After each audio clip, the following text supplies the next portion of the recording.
Akhirnya setelah Inggris menginvasi India selama 200 tahun lebih, sekarang Perdana Menteri Inggris adalah keturunan India.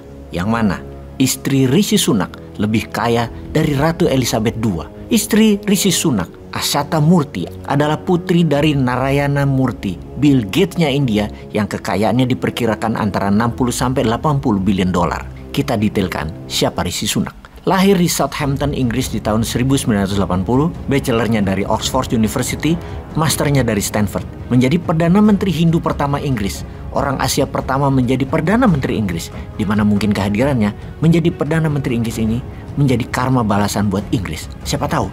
Secara kekayaan pribadi, Rishi Sunak memiliki nilai kekayaan 12 triliun rupiah yang dipastikan lebih kaya dari Raja Inggris, Charles, secara pribadi.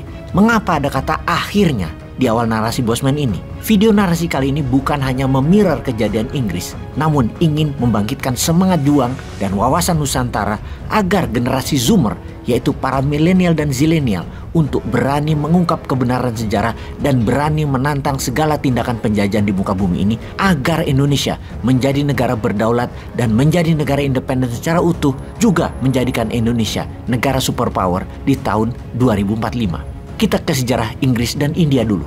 Ketika Inggris menjajah India, maka kalimat propaganda Inggris kepada dunia adalah "When British rule India". Ini adalah masa terbaik bagi bangsa dan negara India karena pembangunan terutama infrastruktur kereta api membuat India menjadi negara makmur seperti saat ini.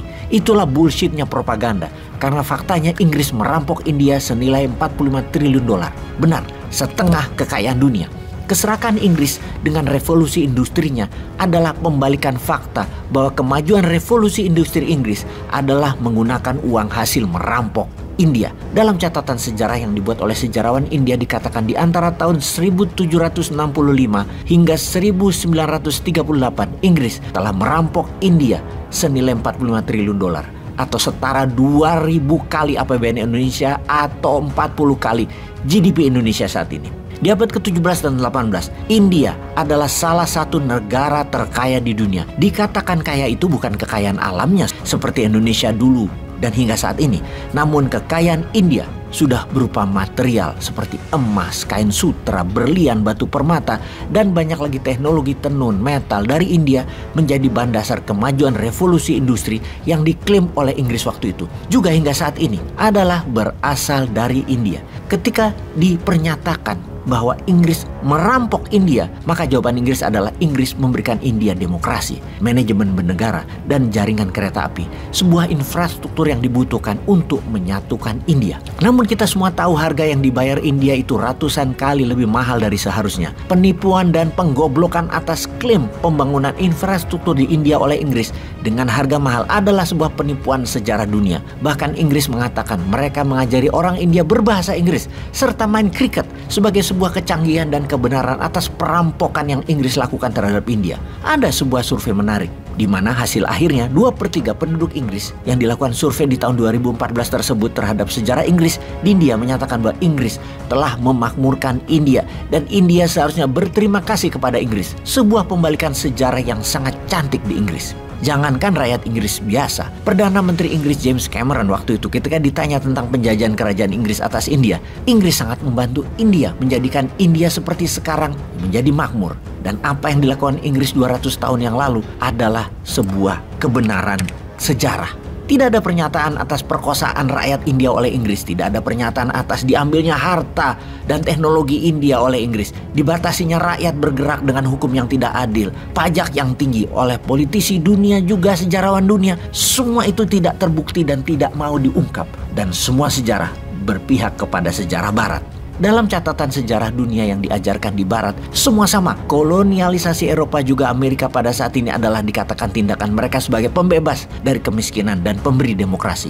Sekali lagi, sesungguhnya itu bullshit lah. Aslinya, barang-barang India dibawa dengan harga murah dan dijual ke Eropa dengan harga mahal. Sehingga selama 3 abad, Inggris selalu surplus perdagangannya. Juga dengan India sebaliknya, barang India dipajak mahal di dalam negeri India sehingga Inggris untungnya double. Pembangunan kereta api itu sesungguhnya Inggris membangun untuk kepentingan dan kebutuhan Inggris sendiri. Namun India harus bayar mahal, sangat mahal sekali dari harga sesungguhnya. Semua rute yang disebut pembangunan infrastruktur itu sesungguhnya kebutuhan distribusi barang-barang ke Inggris agar lebih mudah. Revolusi industri di Inggris dilakukan dengan deindustrialisasi India. Dimiskinkan dengan tidak ada industri dan nilai tambah di India. Dipaksa jadi negara dagang saja yang lama-lama habis sumbernya, tidak ada lagi nilai tambah dari industri. Sama seperti saat ini banyak negara memilih industrinya tetap pakai Tiongkok, negaranya pakai Tiongkok.